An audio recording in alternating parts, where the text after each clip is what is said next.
Hello everyone, Tonsold here. There has been an update for Team Fortress 2. I figured we'd go over it, see what has been changed and what that means for the game. So first of all, fixed some stability issues. I mean, good job Valve. I don't know what exactly stability issues were fixed, but good news that they were fixed. Next, fixed being able to equip conflicting cosmetic items using quickswitch. So this used to be a way that you could equip multiple cosmetic items that wouldn't normally be able to co-equip via the quick switch menu. They fixed that. In doing so, they broke certain cosmetic combinations that you could actually equip. And for anyone who noticed the second update, that actually fixed the fix. Good job, Valve. Fixed precached particles not being deleted across map changes. Mostly this is just a stability performance update. I don't think it's really affected gameplay. Maybe you saw some remaining particle effects after a map change, but nothing major. Fixed some heads with drop type, not being dropped in the world. Again, are you up? No, you're not up. Nothing major, nothing that you would per se notice. It's good that it's fixed, I suppose. Again, good job, Valve. Why are you using the fan of war? What's wrong with you? Fixed headshot animation, sometimes playing at map origin. I hear from sniper mains that this was a problem. Basically, the headshot animation would play from the wrong point. That's been fixed now. Good job. Fixed missing polygons in Pyro's finger. I've heard from people that update to Wikipedia that this has been a very annoying problem because no matter, depending on how you hold an item, it would show up wrong. And, you know, you'd have like this missing gap in his hand. Just, it's annoying and it's embarrassing. And Valve, after 15 years, they fixed it. Good job, Valve. Fixed clipping text in the man versus machine loot list screen. Essentially, you know, there's some text that fell out of a box. You couldn't read the rest of it. That's also been fixed. I don't play MVM, I don't care. Fixed missing blue skin for the Sydney Sleeper. I didn't know there were different skins for the Sydney Sleeper. Well, they weren't, obviously. We can jump to Sniper. Essentially, if you had the Sydney Sniper, it would always look like the version for the red team. Apparently, there is now a version for the blue team. I did not know that we needed it, but there you go. Fixed some attribute descriptions being cut off in the item pickup dialog. Again, this is if you want to pick up an item that's been dropped by someone. I kept trying to go for a headshot. You don't need to worry about some, you know, if the text was very long, you wouldn't be able to read the whole text, and that has now also been fixed. Good job, Valve. Fixed duplicate reload sound, increasing the TF weapons flag and revenge weapon script. No idea. Something to do with the way Valve handles, or the scripts handle the Pyro's flag gun when you get a revenge kill. Fixed players not igniting after being shot when the map has applied the TF gas condition. So this is essentially the gas passer effect. If you have the gas passer equipped, you throw it, there's a cloud, an enemy walks through that cloud, they have this condition called TF gas.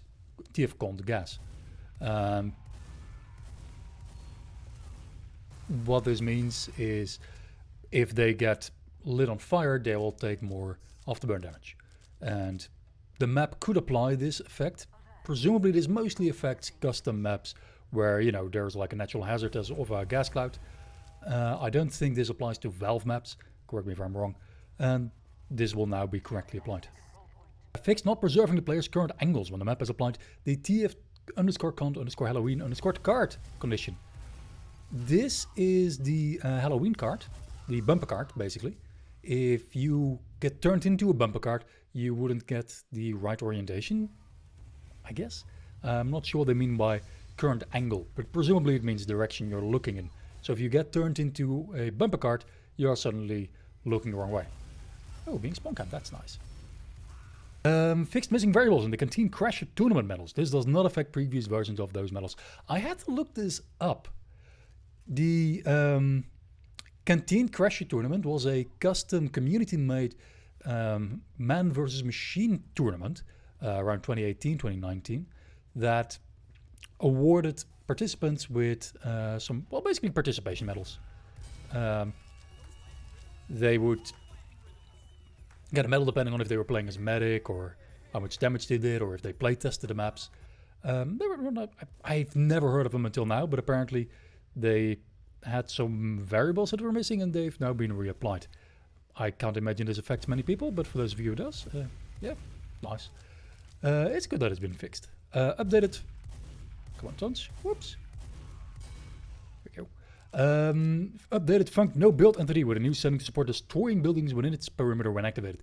This is something that applies to maps. The TF func no build entity is basically if you want an engineer to not build in a certain part of the map, you place a block there with that attribute, and then an engineer, when he's within that block, cannot build. I make you trouble. So it used to be, or it's one way to make sure that engineers can't build on like weird ledges and stuff. Of course, it doesn't affect. That's behind the corner.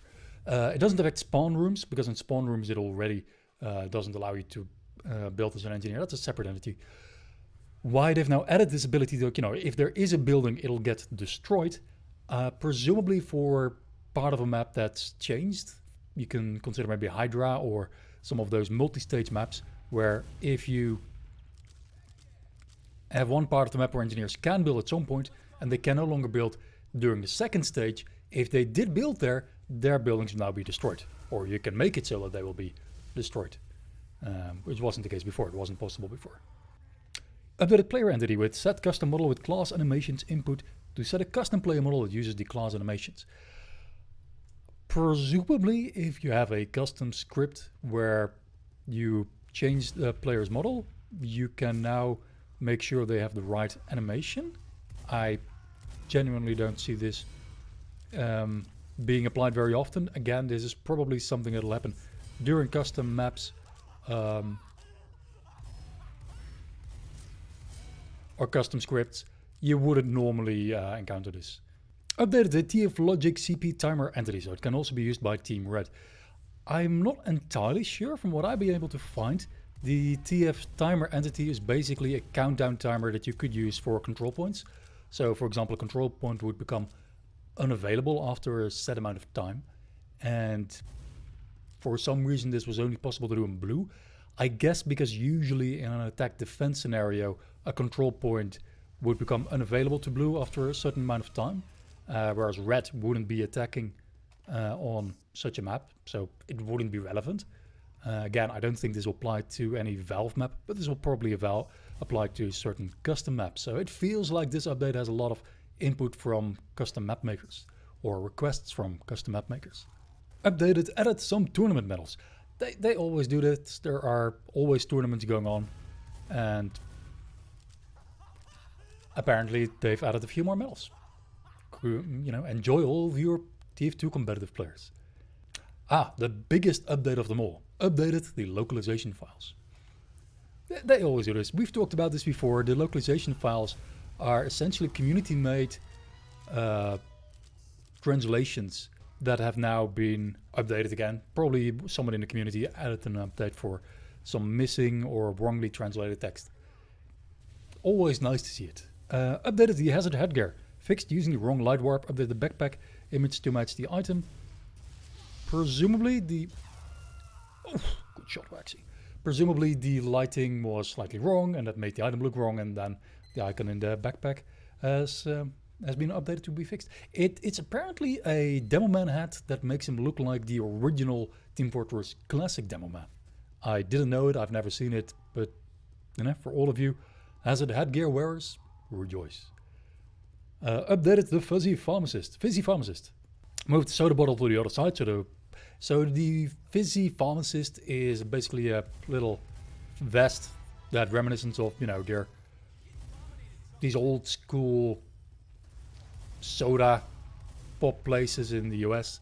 It's 60s style, it fit well, but it had this nice little soda bottle on the side that has now been moved to the other side because probably it clipped with the mediguns. That's my guess. Updated Peel Upward. Let me jump into Peel Upward to talk about this one.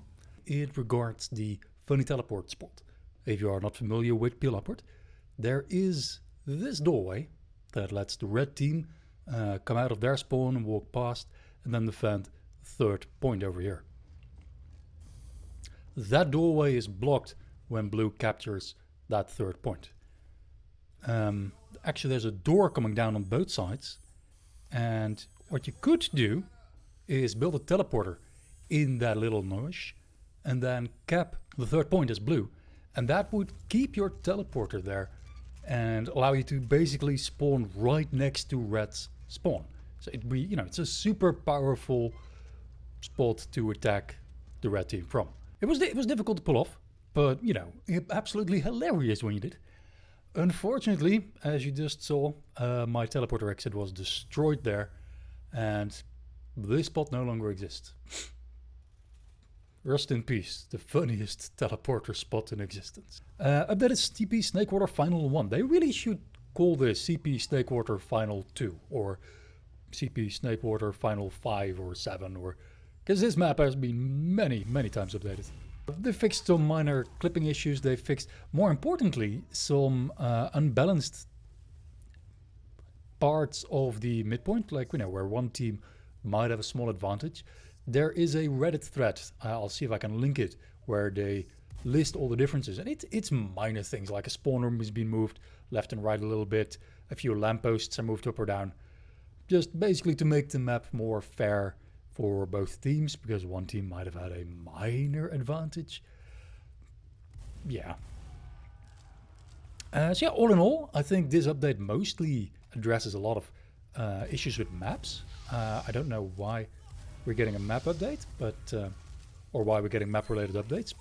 It feels to me like somebody in the map making community has been talking with Valve and tried to get them to fix some issues that have been bothering them.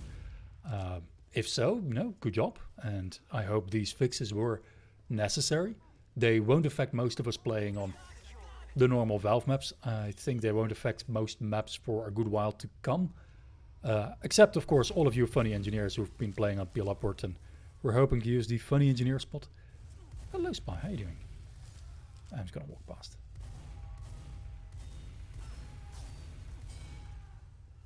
Oh, that was close. But yeah, like I said, I don't think there's anything really spectacular. For me, the biggest change will be that Peel Upward spot. I've tried it a few times myself. I've managed it once. I said it is really difficult to pull off.